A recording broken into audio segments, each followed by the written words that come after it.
Welcome to Second Saturday Conversation. Before we begin today, I want to acknowledge what else is happening on this October 14th, 2023. In the western part of the United States, there has been a annual solar eclipse. It's been described as a ring of fire. It may have looked, for those who could see it, like the dilated eye of some rough beast. Here in Oregon, we just experienced the eclipse, and even though it's an overcast sky today, the sky definitely darkened. And indeed, there was a quiet that sort of fell over the landscape as well. The darkened sky here did not last long. But in other parts of the world, there is a kind of darkness with no end in sight. And today I am particularly mindful of what is happening in Israel and in Gaza, and the horrors of terrorism and escalatory violence. I mean, it's horrific. I hope that our conversations here on Second Saturday affirm that there is another way. We are dreaming of another way. We think that another way is possible. Here on Second Saturdays, we explore Christianity in and for the 21st century. Christianity in the 21st century is problematic. There is not just one Christianity. There never has been. There are many Christianities. So what is Christianity in the 21st century? What do we make of it? For most of us here on Second Saturday, it's very problematic. And then what is Christianity for the 21st century? What kind of word do we have to offer? A perspective, an understanding, a vision? It remains to be seen. But my sense is that those of us who are meeting here on Second Saturday, that we affirm that there is something unconditional prior to dogma, doctrine, I would say prior to theology and religion, that there is something of unconditional importance and affirmation that draws us and calls to us. And we are the response to that call. Some of us here on Second Saturday are Christian. Some don't know anymore. Some of us would not necessarily call ourselves Christian. But I think that all of us are wanting to open ourselves to an understanding of the holy that is not supernatural and is not interventionist, but that the holy and the sacred, that in which we live and move and have our being, it's something that we can experience here now, in our very bodies and being. It's something we can sense and feel, even as it is greater than we are, but it is found here in our lives, in our relationships, in our days. For those of you who may be new to Second Saturday, I want to assure you that we are a gracious lot. We are restless, we are curious, and we're hopeful. I think that we believe that the future can be better, even though it may seem like a somewhat impossible task. Our overall title for this year, this is our 4th year of Second Saturday Conversation. Our overall title for this year is Skylight and Seasoned Tongue and Groove. And that is taken from a poem by Seamus Heaney. And I shared that poem at our first session last month. I also will post that poem at the end as part of our closing slides today. The skylight. it might represent for us an opening or an openness, a willingness for a kind of spaciousness, a longing to make room for the unknown, for what is yet to come. Or as Seamus Heaney puts it, to allow extravagant sky to enter and hold surprise wide open. And the season tongue and groove might represent what's familiar or domesticated or comfortable or known or settled, like, as Seamus Heaney puts it, the perfect trunk lid fit of the old ceiling. On second Saturday, we're aware of both skylights and seasoned tongue and groove. And I would like to think that second Saturday is like a skylight. And I want to remind you that the poem ends by affirming that there was something about the experience of the skylight in the seasoned tongue and groove that was healing. And I hope that that can be said for our experience of second Saturday as well. Before I introduce our guest today, Scott Holland, let me turn this over to Jeff Creswell, friend and colleague, and have him orient us a little bit to the plenary time, which we will have. That'll be an opportunity for you to ask questions of Scott. But Jeff, do you want to tell us a little bit about how plenary works and how to raise your hand and all of that? Sure. Good morning, Marianne. Morning, Jeff. We're looking at the dim light from the eclipse here in Portland, and Great. it's eerie. It is eerie, isn't it? Eerie. Yes. Yeah. Yes. Well, I'd like to add my welcome to Marianne's, just to say how grateful we are to have you all join us on this journey. And the plenary is a time for you to interact with Marianne, and in this case with our guest speaker. And we have experimented with a number of different ways of doing that, and what we've arrived at that seems to work quite well is that we keep the chat open, so that if you have a musing or a comment you'd like to make, you can make that in the chat and you can chat with each other. You can respond to each other's chats there. But if you'd like to ask a question or make a comment to Marianne or to Scott, then if you go down to the bottom menu bar, you'll see a little button that says reactions. If you click on that, there's an opportunity to raise your hand. If you click that raise hand, it'll put a little hand in the bottom left-hand corner of your screen. You'll show up in the front in the queue of people who have raised their hands, and you'll have an opportunity to speak.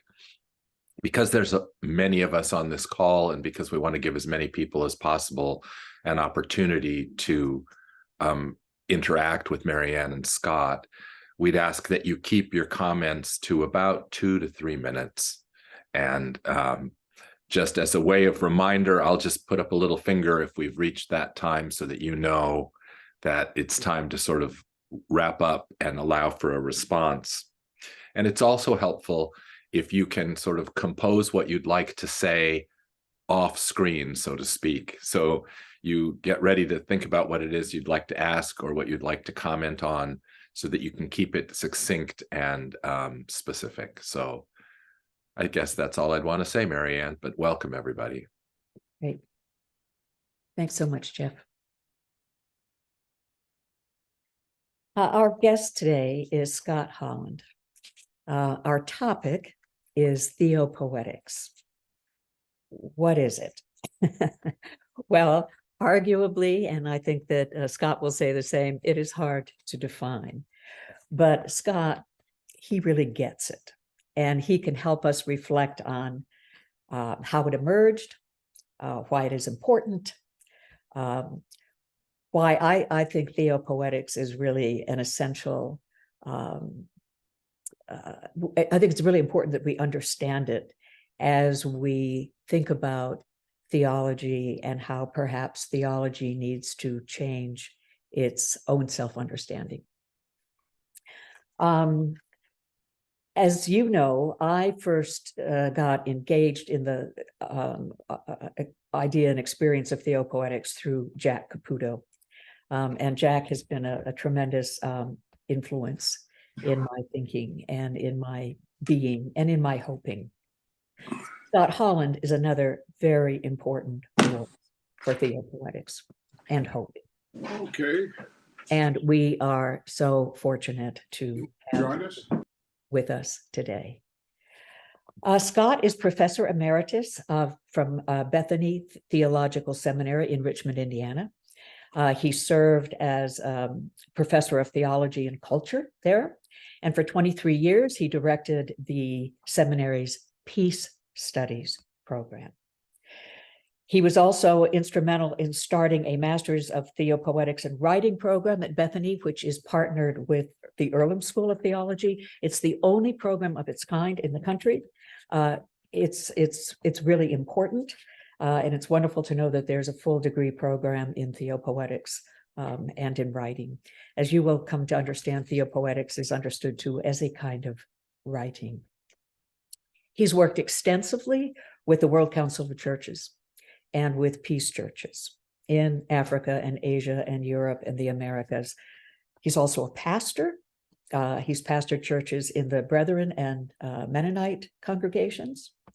So Scott brings us not only an academic depth to theopoetics, but he brings us a depth to theopoetics in his experience of being firmly situated in a complex world around issues of public theology and just peace.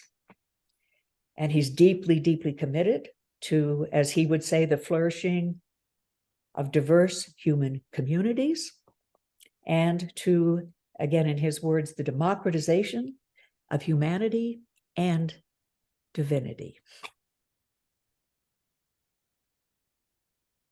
Mary Oliver, in an essay, offered a description of those who had influenced her and for whom she was ever grateful.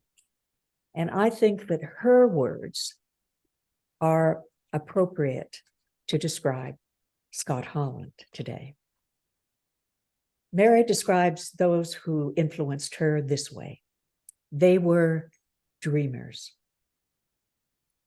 imaginers, declarers, and they lived looking and looking and looking, seeing the apparent and beyond the apparent, wondering, allowing for uncertainty, also space, also grace. Easygoing here, ferociously unmovable there. They were thoughtful, not talking about how to escape anguish, but about how to live with it. And so it can be said of Scott Holland, who is with us today. Scott, welcome to Second Saturday Conversation. Thanks, Marianne. It's wonderful to be with you today. Great, good. Before I ask you to address, well, what is theopoetics? Okay, I mean, how you would like us to think about it. I'd love you to put it in a context.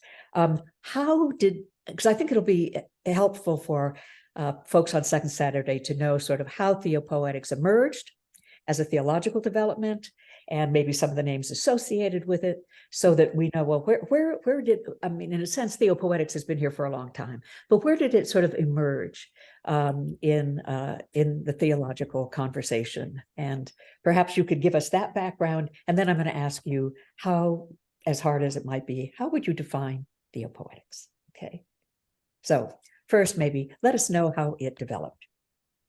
Sure. And the term theopoetics, as it has emerged today, really was in response to something that happened on April 8th, 1966. As many of you know, God died on April 8th, 1966. Or at least Time magazine's cover raised the question, is God dead?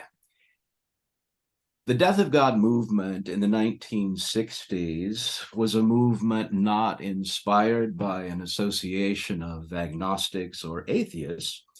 Indeed, it was theologians who were grappling with this question around the death of God. And some were convinced that God had indeed died, but for many of these theologians, there was the sense that a particular God talk had died, a particular language about the divine, a particular discourse in theology no longer was alive and awake and could no longer connect. And so it was in that context that a number of dreamers, imaginative scholars and preachers and poets and artists came together and began to explore spirituality in ways beyond some of the received language of theology that they had inherited. And there were a number of gatherings. One important gathering was at Drew Divinity School and University, exploring hermeneutics or interpretation of text, but they called it the poetry of meaning, in search of a poetry of meaning. And it was in that context then that a number of these seekers and searchers came upon a way of thinking of theology beyond theology, and they termed it theopoetics. And some of those thinkers were Amos Wilder, a New Testament scholar who was the brother of the novelist and playwright Thornton Wilder, David Miller, Stanley Hopper, and others. And some of you would be interested to know that Paul Tillich and Joseph Campbell and many others were part of these conversations. So that's where the term theopoetics emerged in the 60s. Right. Would you even suggest that it may have been a bit of a critique of the quote unquote, the God is, I mean, not the God of supernatural theism is, I think, the God that is dead and actually never was. But you think that theopoetics, in a sense, emerged as a kind of critique to the way that other theologians were addressing the God is dead issue? Yeah, I think very much. It was another way to enter this conversation, because many of these early theopoets had the strong sense that the old-time religion, if you will, or received theological supernaturalism, where God is high and in the sky, was no longer something that they could embrace, and many others in their circles could not embrace. But there was a deep sense of the holy, the spiritual, that they carried with them. And the question was, how do we name this? Are there new ways to name this, or perhaps forgotten ways of naming the divine that might be recovered far more poetically than propositionally? And this gave rise to a very lively movement of theopoetics in the 60s that flowed into the 70s. And it has, I'm happy to say, been recovered for us today. And there are many now in this movement that we would call theopoetics. Okay. And you're a big part of that, Scott. I have been a part of it indeed, yeah, because I too came to a point in which God had died, not the God beyond the God we name, as Meister Eckhart sometimes referred to the divine, the God beyond the God we name, but the naming of God that I had inherited was no longer satisfying. And so I too entered this theopoetic and sometimes called a mythopoetic quest. Okay. So how help us out with that term theopoetic, because I'm learning from you that theopoetics is not a it's not a sort of a poetical way of talking about theology, in that it doesn't fancy it up or dress it up, or if I mean, this is going to sound sort of silly, but not to make it pretty. Okay, so and not to say that that's what poetry does, but if we think that theopoetics has to do with poetry as we might conventionally understand poetry, my sense is that's not theopoetics at all. So help us to understand theopoetics and sort of what is the root of that word that we get poetics, and how theopoetics is actually different from from theological poetry, let's say, or a poetizing of theology is perhaps a better way to put it. Great question. So help us out with that. Yeah, so in theopoetics, it includes poetry, but it also includes painting and story and song and confession and many artful ways of imagining the holy and then speaking of the holy, or signifying the holy in other artful ways beyond speech at times. And theopoetics shouldn't be confused with merely poeticizing a received doctrine. And unfortunately, there are movements in theology and literature that unfortunately only seek to poeticize a received theology. One of our students in the Masters in Theopoetics program, who graduated just last year, was a Catholic nun. And when she came into the program, she said, I'm looking for a way to name the divine far beyond the old way that we were taught of two guys in the sky with a bird. Right. So, right. Theopoetics is not poeticizing a received doctrine, whether it's of the Trinity or of soteriology. It is, in fact, theos, God or the divine, and poesis, a making. So we like to think of it as an imaginative construction or an imaginative composition of God, world, self, others, all that we might consider our ultimate concerns, those things that press upon us and make meaning for us, or open for us mirrors and windows into how we might see ourselves, others, and the world. So it is not simply ornamental, but it is broadly ontological, that is, dealing with being, and being in more artful ways rather than inherited ways. Okay. In this actually showed up in a quote that I put in an opening slide from you.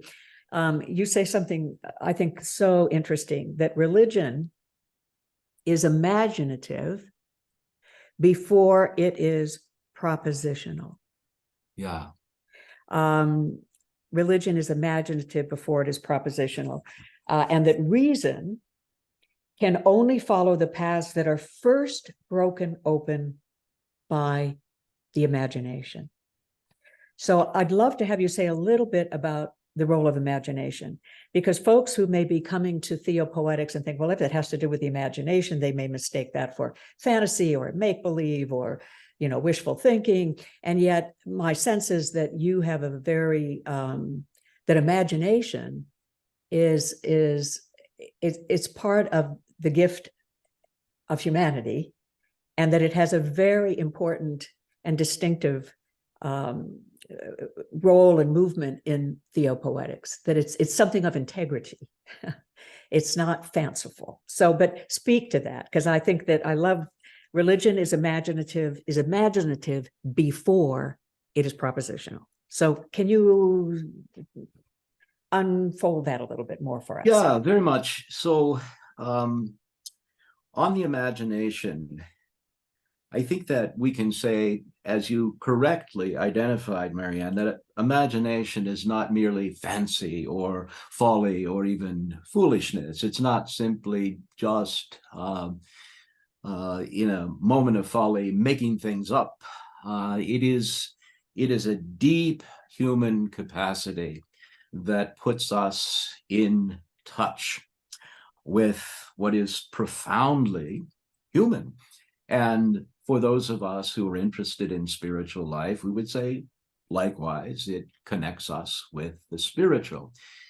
So with that, we need to remember that reason is something that has a history. There is not some static entity called reason with a big R, and that if we only find reason, we can then reason our way to all truth and meaning.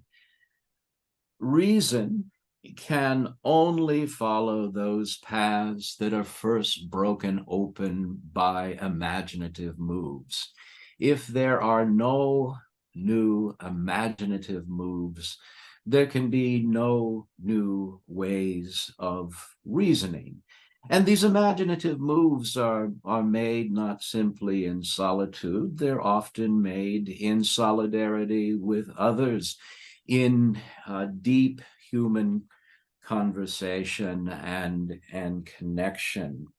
And so when we speak of imagination in theopoetics, we're talking about the human capacity actually to reason in ways that are inclusive and expansive and lead us, as Samuel Taylor Coleridge said, beyond the first range of hills.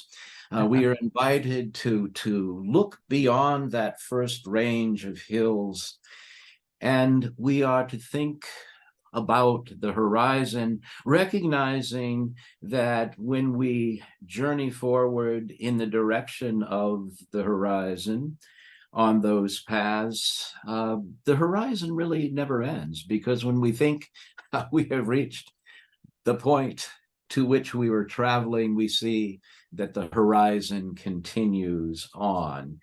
And so we like to think of the imagination within that context. It is in some ways what some of the philosophers of Romanticism and German idealism like to call the unprethinkable. And we then move from this place of the unprethinkable to that which is more symbolic than systematic, more figural than literal, more poetic than propositional, and more story-shaped than statute-driven.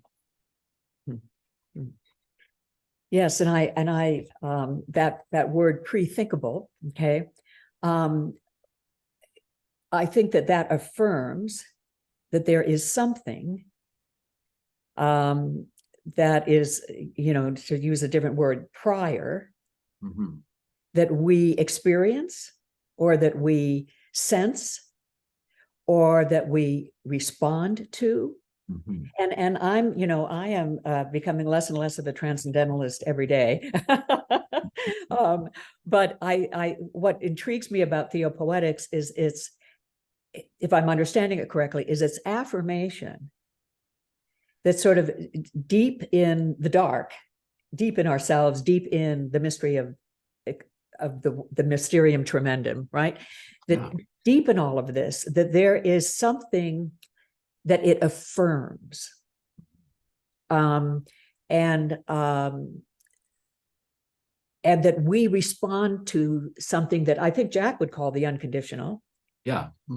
But that it's prior to thought. I mean, it's like Ricoeur's schema of experience gives rise to symbol, gives rise to thought, but there's something about our experience of our existence that we are responding to. That's prior to doctrine, dogma, explanation, all of that kind of stuff. So that it addresses the whole issue of mystery, but without it being some kind of an esoteric, overly ephemeral thing. It's something that we can feel, embody, and then try to express, even though we can't capture it. I mean, so help me out with my own language here. Well, I think you've named that very well. Yeah. Well, I'm trying to get at, is there a deep affirmation about our experience of life, knowing full well that the darkness is deep? Yeah, the darkness around us is deep, as the poet William Stafford would say, and together in conversation with one another, in communion with one another, and at times in solitude, we become more open to that mystery, which is life. And those of us who are interested in spirituality, we would say it is also the holy. And one of the things we like to say in theopoetics is that each of us inhabit a place in that mystery that no one else inhabits. And therefore, it's important to listen to one another, to learn from one another, and at times really to challenge and confront one another as we are together making sense, and I'm using sense in the most profound way, a sensuous perception of life and reality, and trying to come to terms with that which is ultimate. So yeah, and it's a mystery that is never completely solved or closed, because it opens itself up in front of us again and again and again. The old liberation theologian Leonardo Boff recently wrote his reflections called Thoughts and Dreams of an Old Theologian. And he has a chapter in there that I think is really beautiful. He reflects upon his earlier days in quest of the ethical, which he has not abandoned, and of trying to name God in a way that is just and true and peaceful, which he has not abandoned. But then he says, the older I get, the more I call God mystery, the great mystery. And the mystery of God, the mystery of being human, the mystery of life is not a mystery that we ever completely solve. It continues to call us into a great adventure of faith, a great adventure of learning, of listening, of feeling, of being. I think it's a great way to describe mystery and the divine. And the way that you've talked about this sort of in a sense, unending, unfolding encounter and adventure, I mean, is this where like creativity comes in our effort to, either give language or form or symbol or whatever to the ineffable, but that it evokes in us a kind of creativity, and that because I know you have mentioned that a close analog to religion is art. Yeah. Okay. But what I don't want people to, we may wonder then, is art something that's just for the artist? Is art a specialized kind of gift?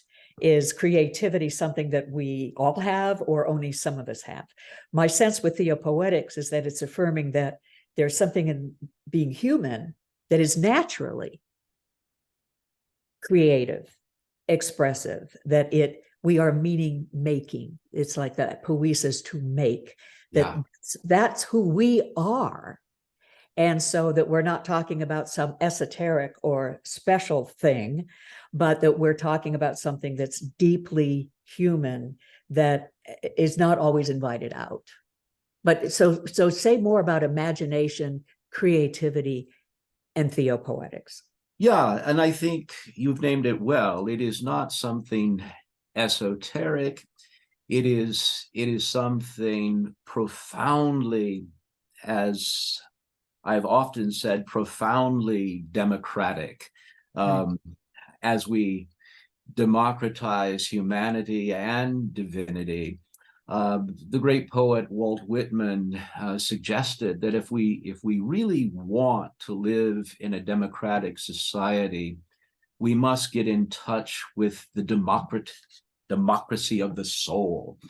And I think often we think of art, and some even think of theology or the theologian as being a kind of special category of human. But in theopoetics, when we say we really are in quest of democratizing humanity and divinity, we're suggesting that all are part of this adventure of life, and that there is something profound within the human psyche, soul, and body that is creative.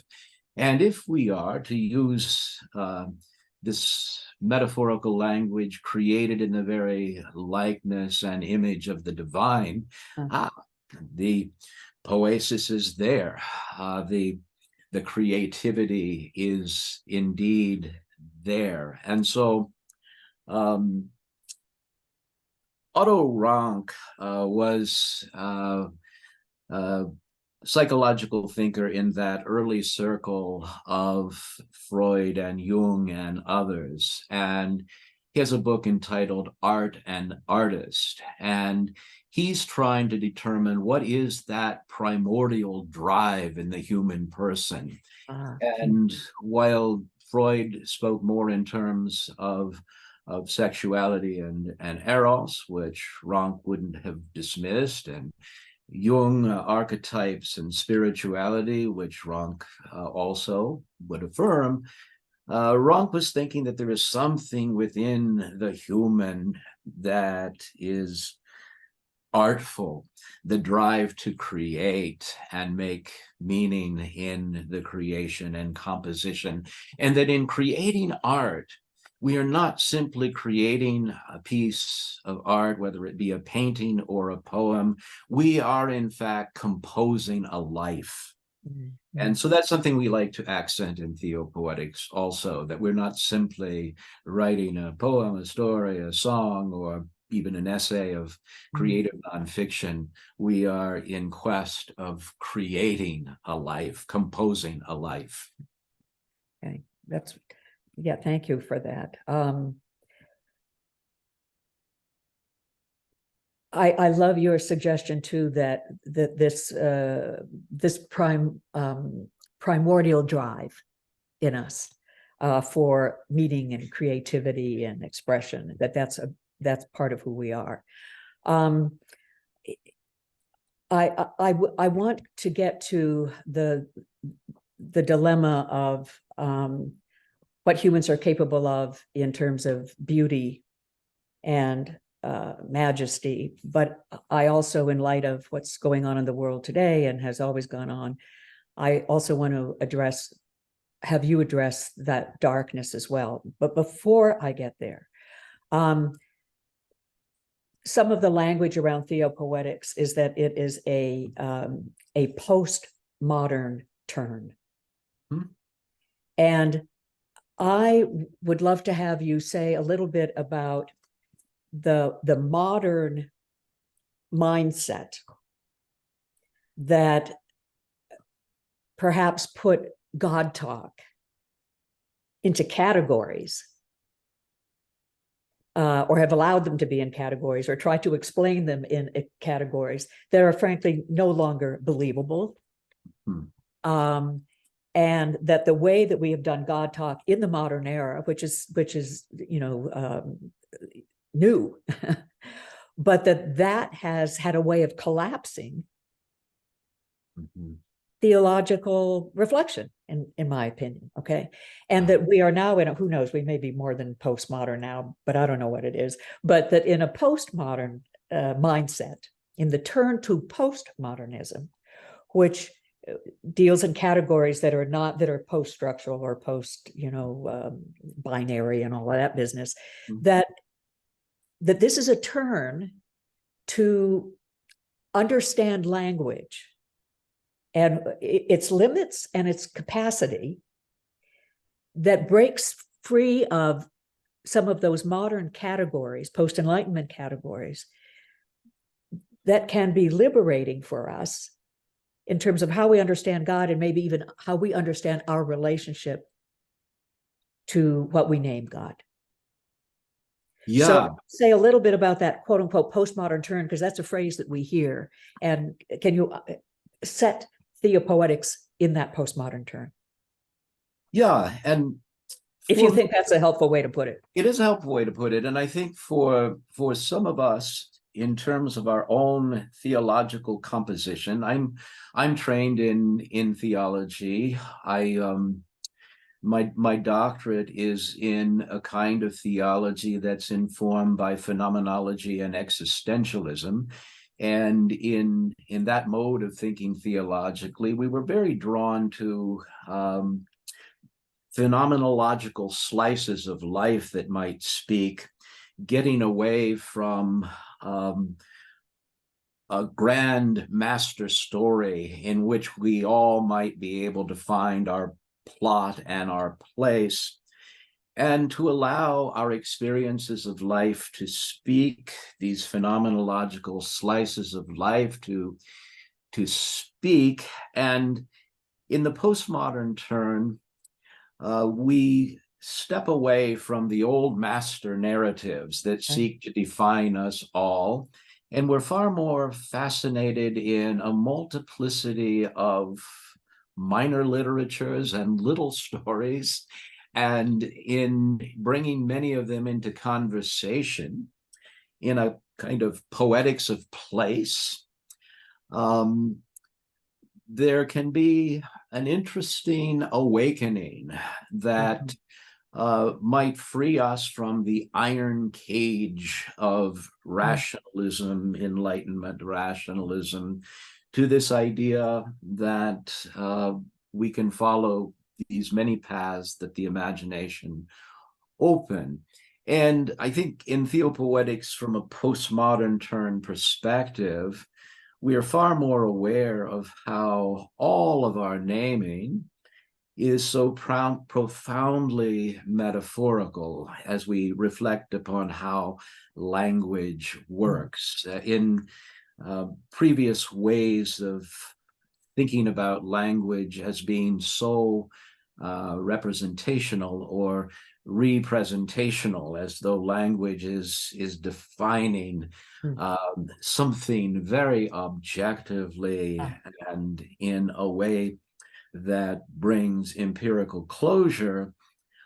Metaphors have a surplus of meaning, an excess of meaning, and our God talk is, of course, metaphorical, but our talk about many things in life that matter are metaphorical. And let me read you a very brief poem by Liesl Mueller on metaphor. And those of you who read philosophy and theology, you could read Paul Ricoeur's book, The Rule of Metaphor, which is very thick, or you could read Mueller's poem.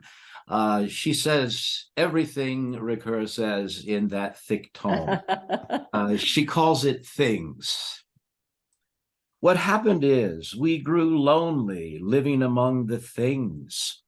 So we gave the clock a face, the chair a back, the table 4 stout legs, which will never suffer fatigue. We fitted our shoes with tongues as smooth as our own, and hung tongues inside bells so we could listen to their emotional language. And because we loved graceful profiles, the pitcher received a lip, the bottle a long, slender neck, Even what was beyond us was recast in our image.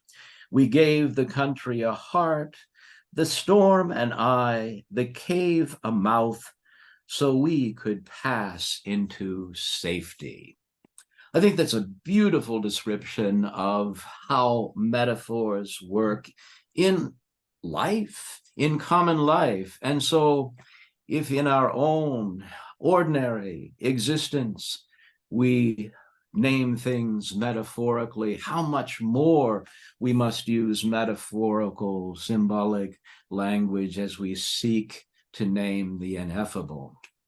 Oh, that's beautiful, powerful.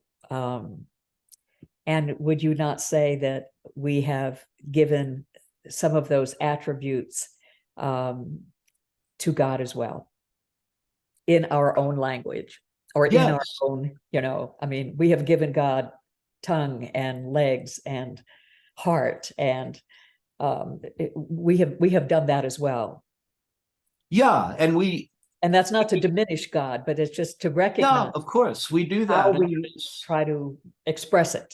There is a kind of anthropomorphism that operates in that way. And the only danger with these kinds of anthropomorphisms is if we conclude for some reason that it's not a yes and a no. And what I mean by that is, think about metaphor.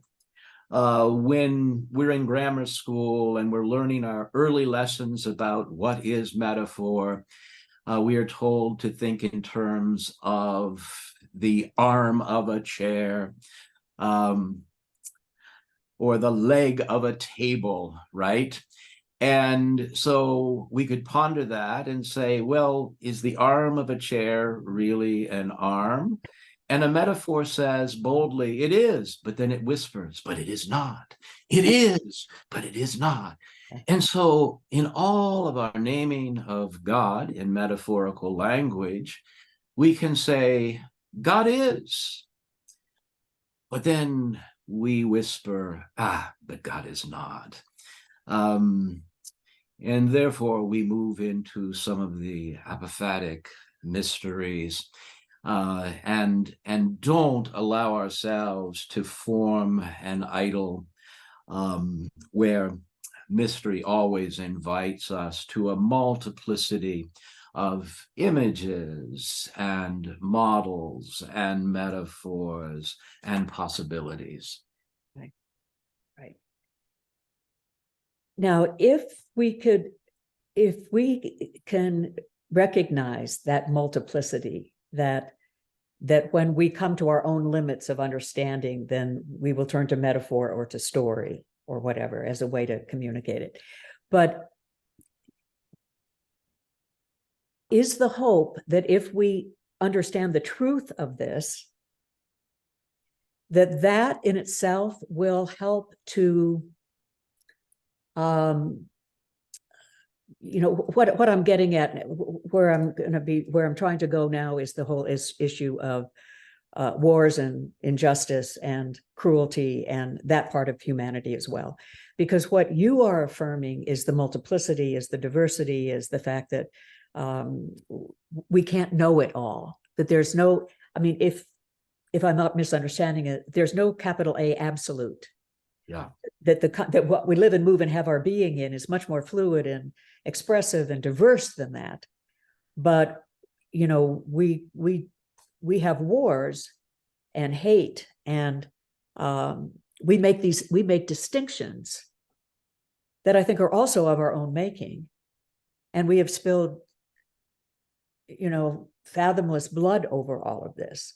So how does theopoetics address the reality that we do not all see the world in this way, that we're still sort of caught in a very us-them kind of framework of fear and the other and all of that? So how does theopoetics address the problems that we're in today, for instance? if this is not just a sort of an esoteric subject for some of us, but if it's actually a way of seeing for all of us, what's the good news of theopoetics? Yeah, well, I think Just the good just news- a light question for you. yeah, a light question in these very heavy times. Yes, indeed.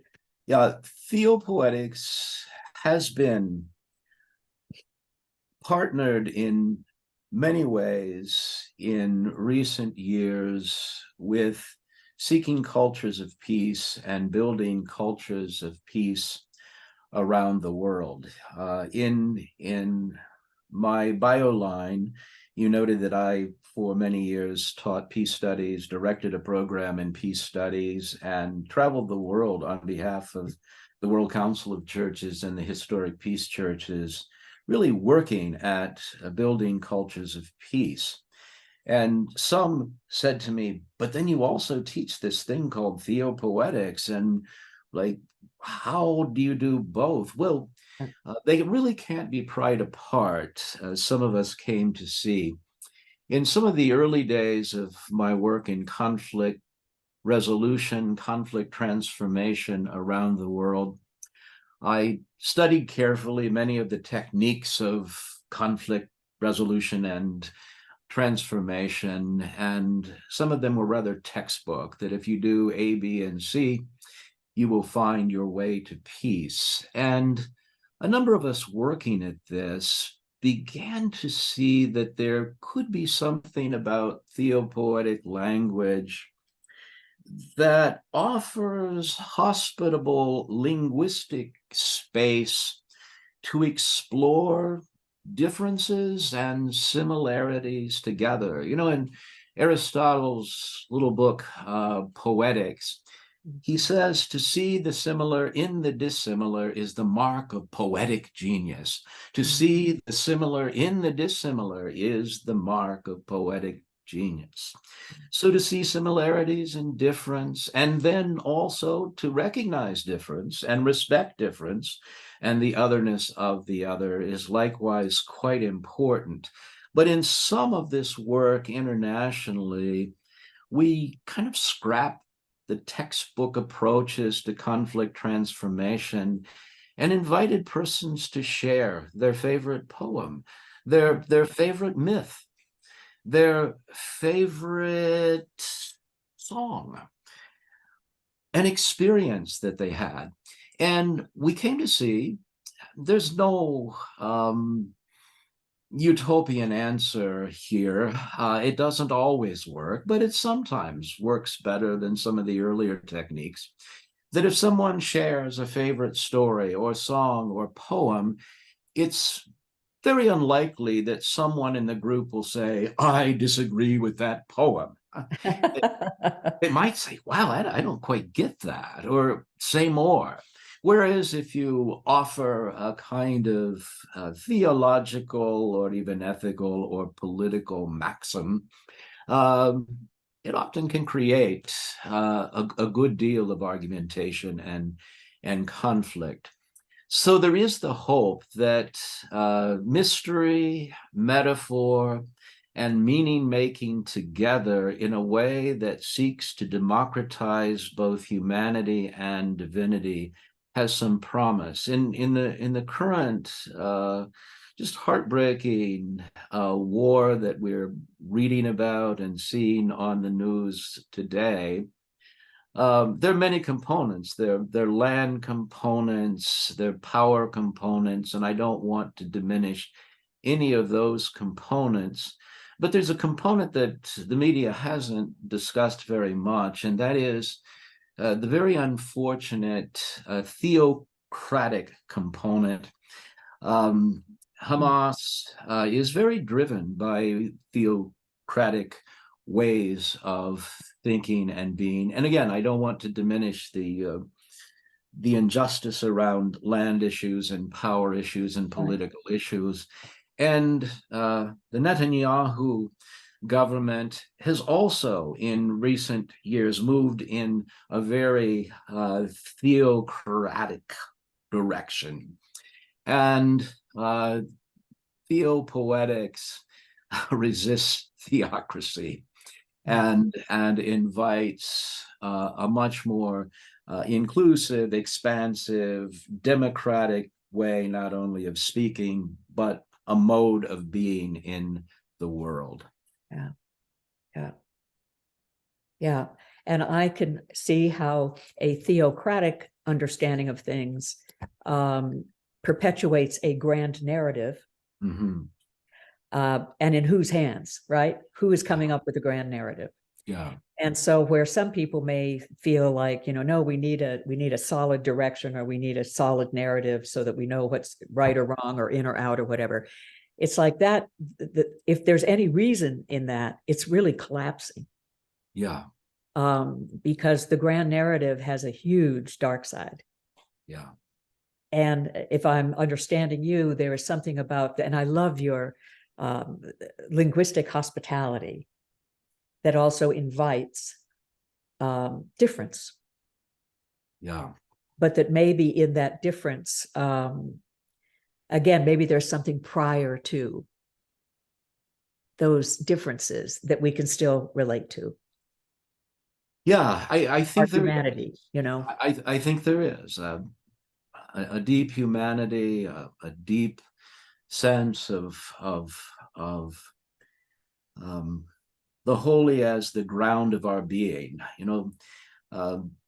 Tillich was part of these early theopoetic conversations, and Tillich was able, this is Paul Tillich, for those of you who read theology, was able to help many reimagine an older form of theism where God is up there and out there, and instead following Friedrich Schelling and mystics like Eckhart began to speak of God as the very ground of our being. And I think if there's something prior, our humanity and a faith in something holy that is the ground of our being. And yeah, it involves some faith, but many things in life invite us into leaning into faith rather than certitude, because the opposite of true faith is not doubt, it's really certitude, I think. Yeah. Yeah. And I think certitude is highly overrated. Yeah. So the invitation of theopoetics is also to reimagine what is possible. And that at the heart, in the depth of it all, and let us hope that there is something sort of unconditional. Mm-hmm. And by that, I don't mean that it's all going to turn out all right. Right. So that may sound paradoxical to some, but that there is some intrinsic, deep value and worth in our being, mm-hmm. and in beingness, and in the fact that we're here at all. Yeah. But that it sounds like we are in a kind of crisis of imagination.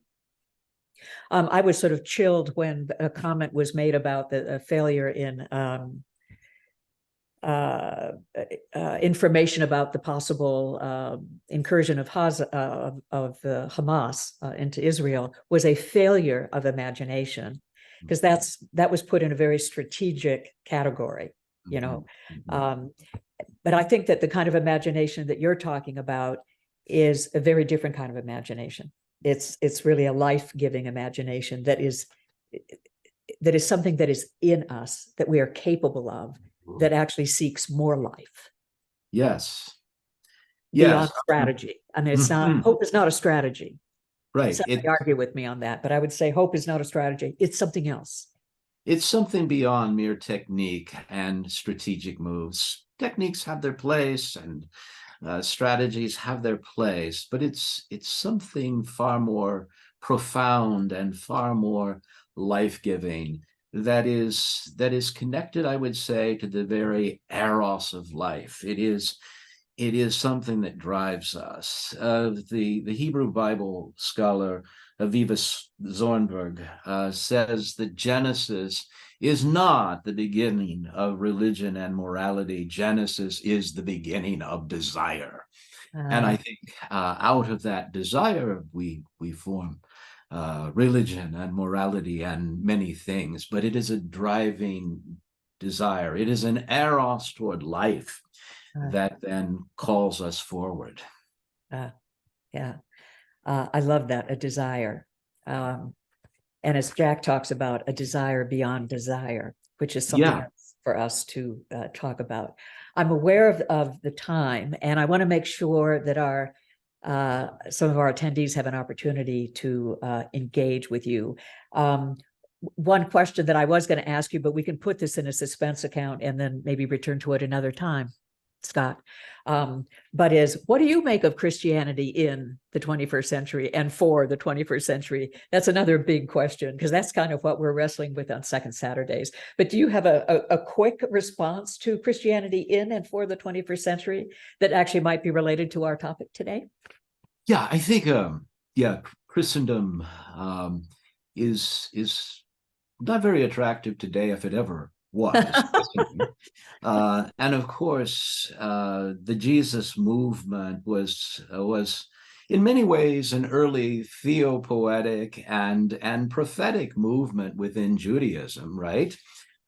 Before it became baptized into Christendom. One of the things I would say quickly, being aware of the time, is that around Christianity, theopoetics enjoys raising provocative questions that Christians in the pews and the pulpits might not be pondering. And something comes to mind, and this goes all the way back to about 2007.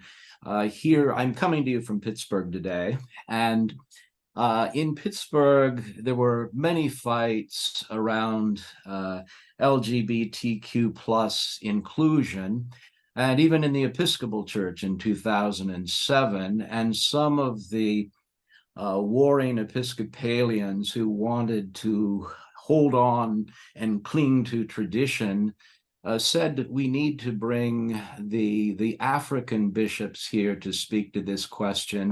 And they had in mind the conservative traditional African bishops, but instead Calvary Episcopal Church over in the neighborhood of Shadyside brought Desmond Tutu to town. And folks were really expecting him to address the question of sexuality very explicitly. They thought, yeah, this is the controversy. And in his homily, he raised this question. He said, I have a question for all of you, because I know there are many quarrels going on. And he said, but this is a question I have today. What was God before God became a Christian? What was God before God became a Christian?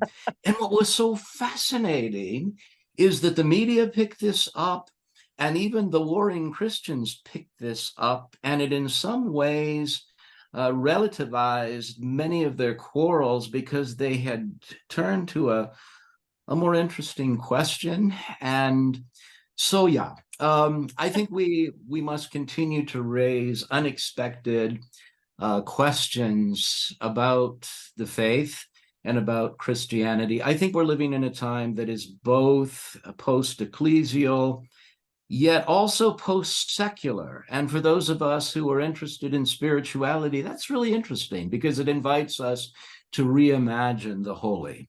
Nice. Yeah, love it.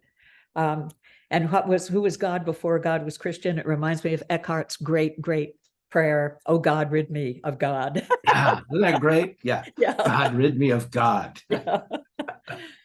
And I'm intrigued with your comment that we are also in a post-secular era. So that is something that perhaps someone will want to follow up on. Okay. Thank you, Scott. Much more to explore, but always, it's never closed. Yeah, isn't that so? Isn't that so? So I want to turn to plenary time now, and I usually read some guidelines for us. Jake, why don't you put the guidelines up on the screen? And I am not going to read them today, but I want to post them So that those of you who are here on Second Saturday are very familiar with these listening guidelines, which are also good speaking guidelines. But I'm not going to read them, but I'm going to give us just 1 minute. For those of you who want to read the guidelines, that's great. For others of you, I'm going to give you a minute of silence to just let come to the surface, to your thought, to your heart, what you might want to share in the plenary time, or just what you want to hold in your awareness before we move into plenary. So I'm going to give you a moment of silence, and I'll let you know when the minute is up.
Okay, I did you get your ball? Okay. Let us now, thank you, Jake. Let us now turn to our plenary time, and we will take as many comments and or questions as we can. So, Jeff, do you want to help us out with this? Sure. Thank you for your very engaging conversation. It's been wonderful to go on this journey with both of you. Thank you. How about Sheila Richards? Sheila, would you unmute yourself?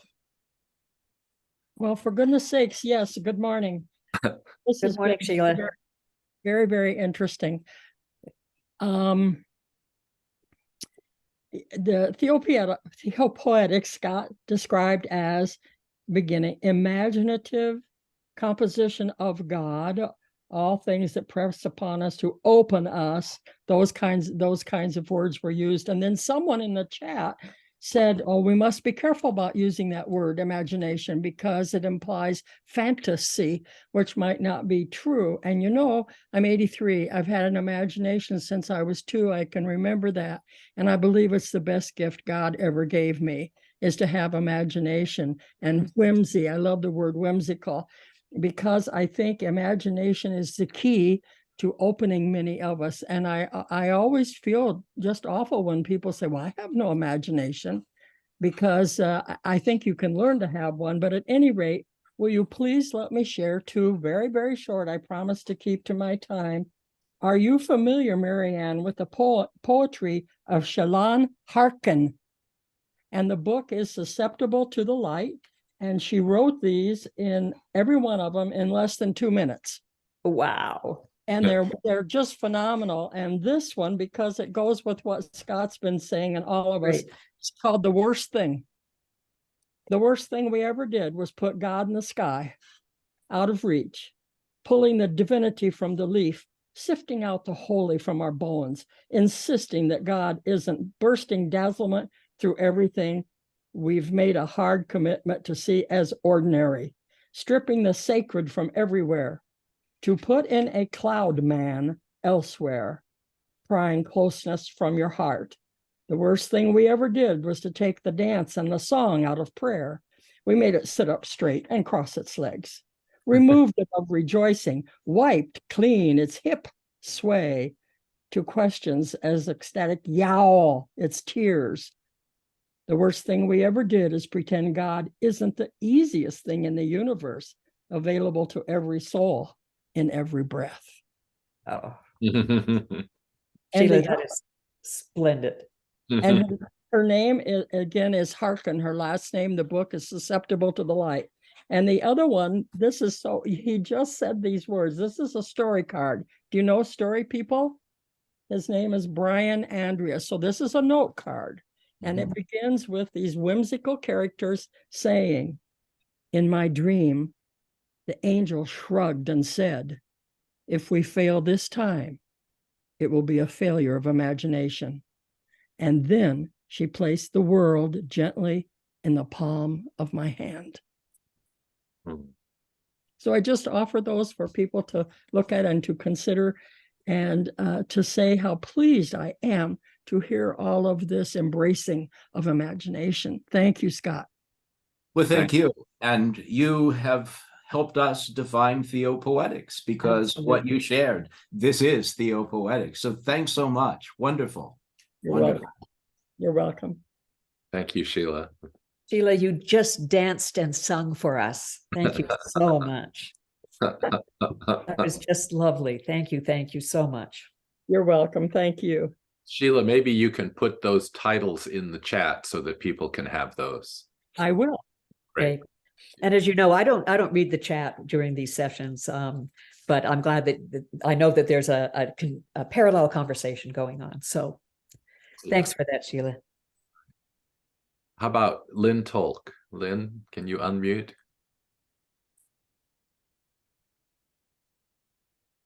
There you go. Okay. Thank you. I'm having so much fun. I just want to thank everybody. It's telling me something. Okay. Yes.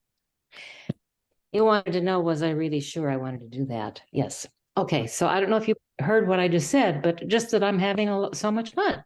Great. And I give my thanks to everybody. Right. Anyway. I mean, who knew Second Saturday is fun? That's great.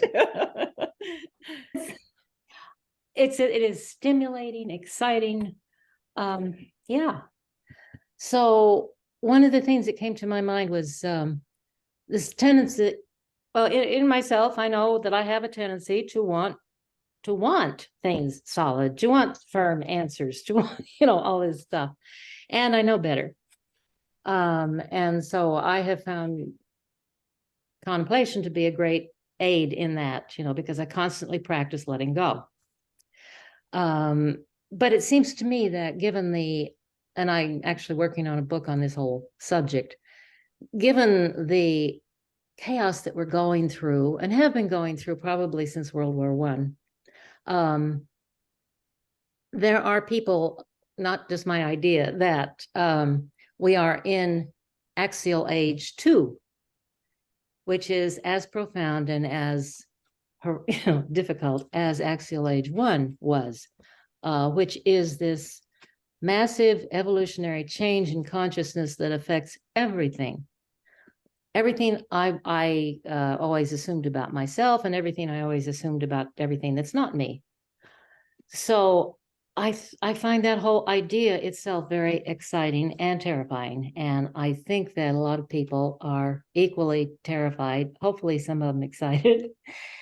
And I just wanted to throw that out. I got the phrase second axial age from Ilia Delio, a Franciscan nun who does some wonderful work. And I don't remember who, she got it from somebody else. I don't remember his name. So that's it. Okay. Yeah. Yeah, and she has a brand new book out, bringing Carl Jung into conversation with Teilhard de Chardin. Sure. And she explores just what you have said in this new book, and she's drawing on Jung's archetypes and on Desjardins' panentheism in terms of this shift of consciousness. Oh, fantastic. I just now heard of that. I will get it. Thank you. Brand new, Orbis Press. Perfect. Okay. Yeah. Lovely. Yeah. Thank you. Great. Thanks, Lynn. Joe and Ann Cardillo, you want to unmute yourselves? I should be unmuted. Yes, Unmuted. you are. Yeah. I'm sure most of you are familiar with William James, who's considered the father of American psychology. And he I think is the first one that used the term the more. Yes. and it was a metaphorical way of expressing the more a metaphor is a way of expressing meaning in a way that we can't do it in a concrete way. It seems to me there's a kind of an interesting paradox, to me at least, that metaphor and abstraction can at the same time have meaning and obscurity. And reification, in the sense of something being made concrete, at the same time can have meaning and obscurity as well, depending on what you're talking about.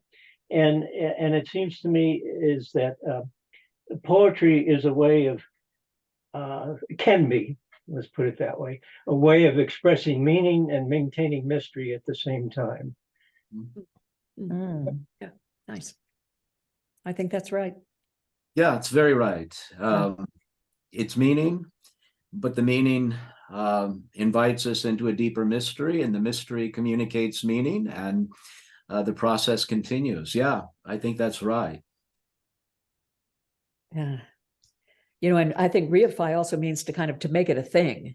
Is Yeah, that right? right. To make it a thing. Thingify something. So some of the Reify. worst things we've ever done, Yeah, to borrow from the poem. Yes. Thank you so much. That's and William James, big influence on my dear beloved husband Marcus, and a really important voice that talks so much about the power and centrality of experience, Mm. and the varieties of religious experience, to borrow his title. Mm. thank you. Great. Thank you, Joe. Ed Wales, do you want to unmute yourself? Yeah, thank you, Jeff, and good morning to Scott and Marianne and everyone else. I have a question about engaging other people, and I was thinking about some of your comments, Scott, about those who are stuck in modernism, as I understand it, kind of the old way of, the compartmentalized cosmological thinking of God being out there up in the sky. And then there's another group of people who just have kind of given up and don't believe in anything. And these are two groups of people that I encounter frequently. Ed, can you move a little closer to your mic? We're having a hard time hearing you. Is this any better here? It is. Much better, much better. Okay. Yeah, Pardon thanks. me. Yeah. So I was saying I encounter two groups of people who, one is either stuck in modernism, and the other group is has kind of given up on Christianity completely. And I'm wondering if there are any strategies within theopoetics that I can use to speak to both of these groups in a way that invites communion with them and more imagination. Mm. It's a great question. And I think one of the greatest gifts that you might be able to offer them is to embody the theopoetic yourself, model the theopoetic yourself in word and deed, because I think there's something about theopoetics that can't be apologetic in the old sense of trying to convince someone by mere argumentation. But there can be something quite contagious about it if one, in a very hospitable way, seeks to embody the theopoetic in word and deed. And in a sense, it's almost like when Jesus said in response to a question, "Come and see, come and see." And I think often the embodiment of the theopoetic speaks more profoundly than some of the critical theories that we use to be convincing. It's lovely. Thank you. Yeah. I'll work on it. I think you are already well along the way there. Yeah. Yeah. And I love what you're saying too, Scott, that Jesus is embodied theopoetics. Mhm. Yeah. Yeah. Michelle Lane, you want to unmute yourself? Hello, everybody. Hi, Scott. Hey, Michelle, great to see you. Michelle is one of our graduates. Oh, fabulous. nice. I just graduated with an MATW in the spring, and Scott was my advisor on my project and a wonderful teacher. I have to say, I feel very fortunate to have been in his classroom and to have conversation with him. And you were a great student. I learned so much from your portfolio. Seriously, yeah. This is why I continue teaching. I continue to learn from my students. Great to see you.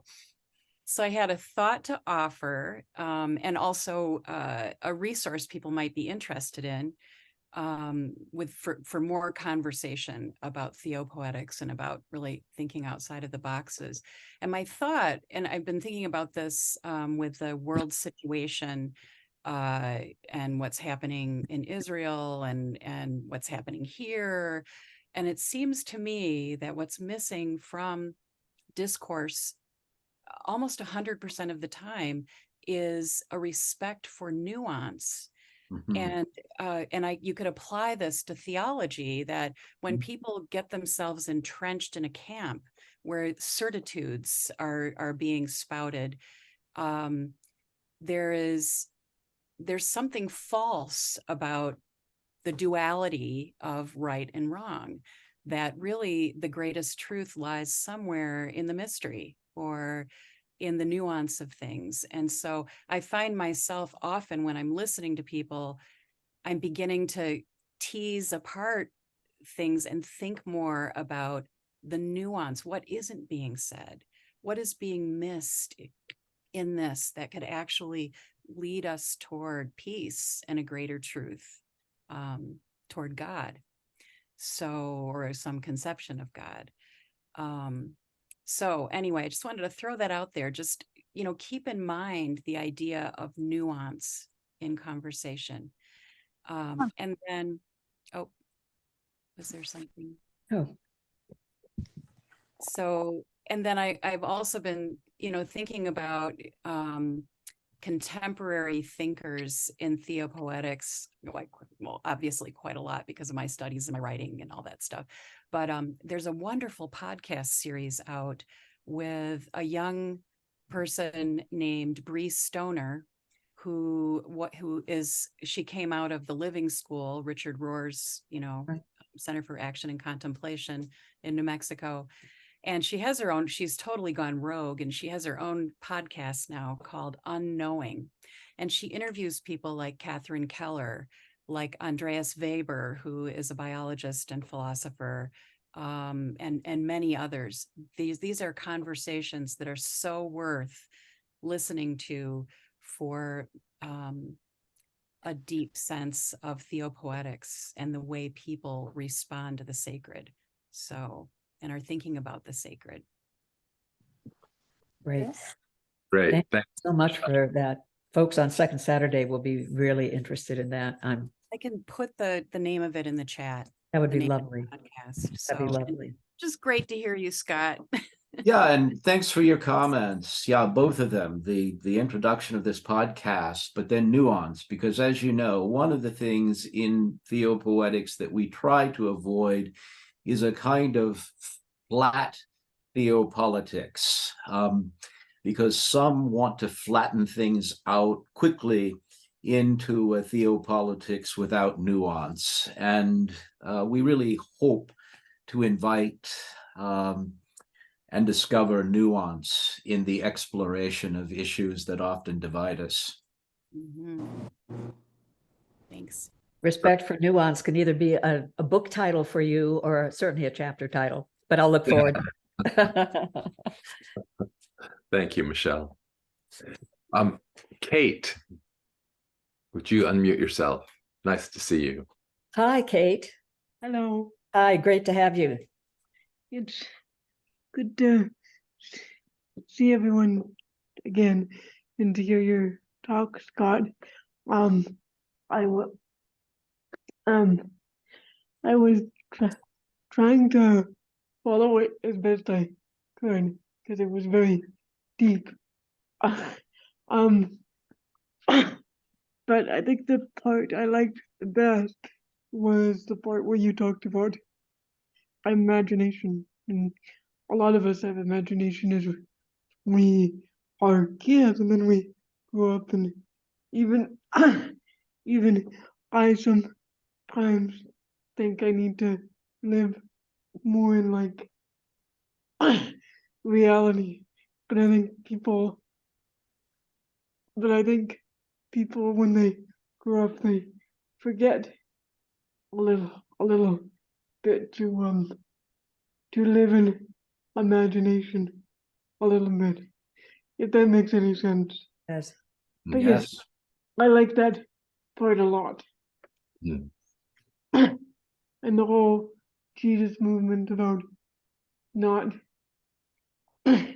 taking, the Bible. You didn't really touch on this, but not taking the Bible as seriously as they did back then is pretty, I think, a healthier way of viewing things. Right. Yeah, thanks. And imagination and being a child that you mentioned. Yeah, Jesus pointed to children as a way who understand the realm and ways of God.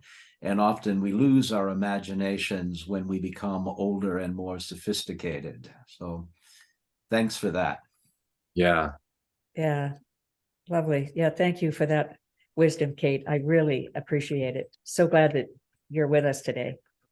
Thank you. Yeah, you too. Yeah. Building off what Kate said and what you just said, Scott, about being a child makes me think of a program that my wife Carol and I have worked with called Godly Play, which I think is a very theopoetic way of approaching children's spirituality. And Yeah. my favorite part of that is the question, I wonder.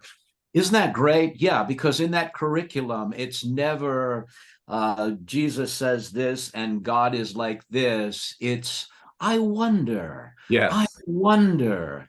And then it invites more wondering. That's a great curriculum. I like that very much. Yeah. Yeah. Great. Ruth Dyer. Jeff, I think we're getting close to time, are we? Oh, we are. Yes. Yeah.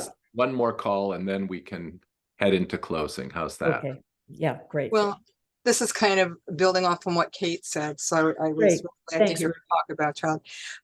But I was thinking too about imagination and creativity as sort of being kissing cousins or maybe twin sisters or twin brothers. I'm not sure. But I also thought, and it's interesting that Jeff, you brought this up, because where my mind was going was being playful, but not just for children. I think as adults, because I'm a person that does like to play a lot, but to play with words, to play with concepts, to play with ideas, to play with anything. And, it can be kind of in comic form, I suppose, but it can be deeper than that or whatever.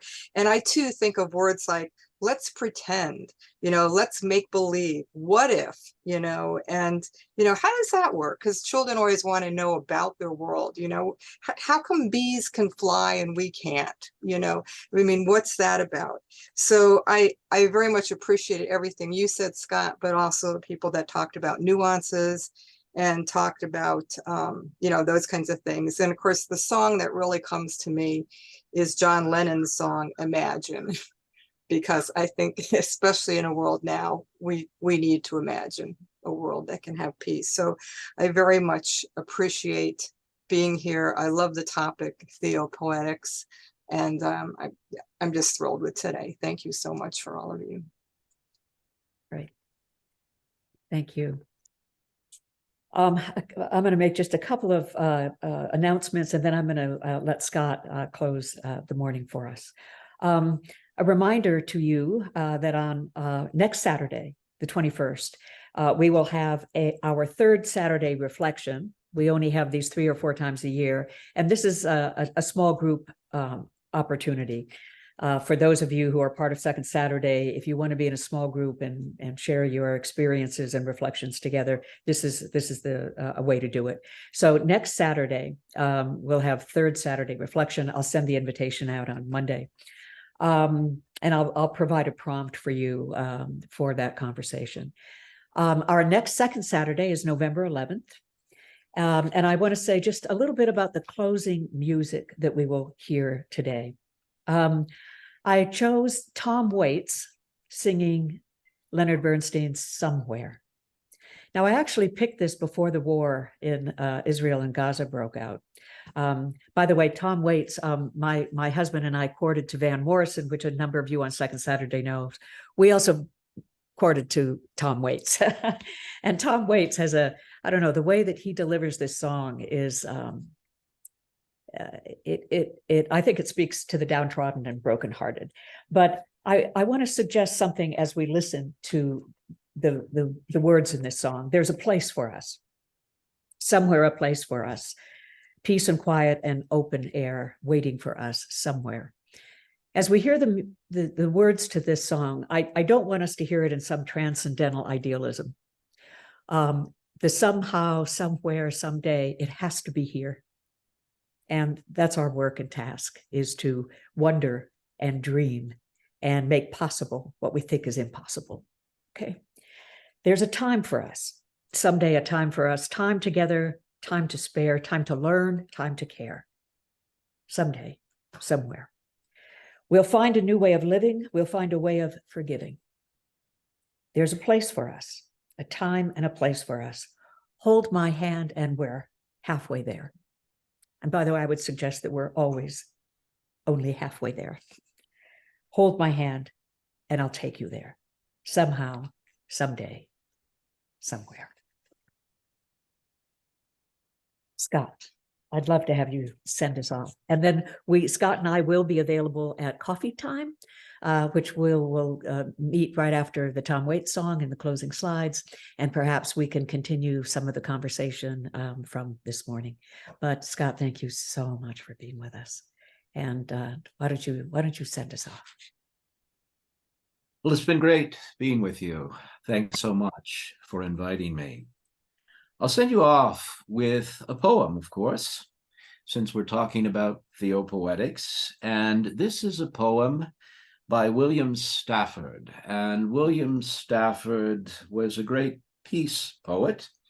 He himself was a pacifist, a conscientious objector to war, but also one who gave himself very self-sacrificially to human service to others. And this is his poem, A Ritual to Read to Each Other. By the way, he was an Oregonian, incidentally. Yes, indeed. Yes. So thank you for that as well. Anyway. Indeed he was. And poet laureate. and poet laureate. And he had connections to our seminary, which I'll talk to you more about sometime. Great. A ritual to read to each other. If you don't know the kind of person I am, and I don't know the kind of person you are, a pattern that others may prevail in the world. You wouldn't be the only person here. No, keep your microphones off right now. Thank you. One more time, Scott. Why don't you start? Right. Let's try it again. Yes. If you don't know the kind of person I am, and I don't know the kind of person you are, a pattern that others may prevail in the world, and following the wrong God home, we may lose our star. For there is many a small betrayal in the mind, a shrug that lets the fragile sequence break, sending with shouts the horrible arrows of childhood storming out to play through the broken dike. And as elephants parade holding each elephant's tail, but if one wanders, the circus won't find the park. I call it cruel and maybe the root of all cruelty, to know what occurs and not recognize the fact. And so I appeal to a voice, to something shadowy, a remote, important region in all who talk. Though we could fool each other, we should consider, lest the parade of our mutual life get lost in the dark. For it is important that awake people be awake, or a breaking line may discourage them back to sleep. The signals we give, yes or no or maybe, should be clear. The darkness around us is deep.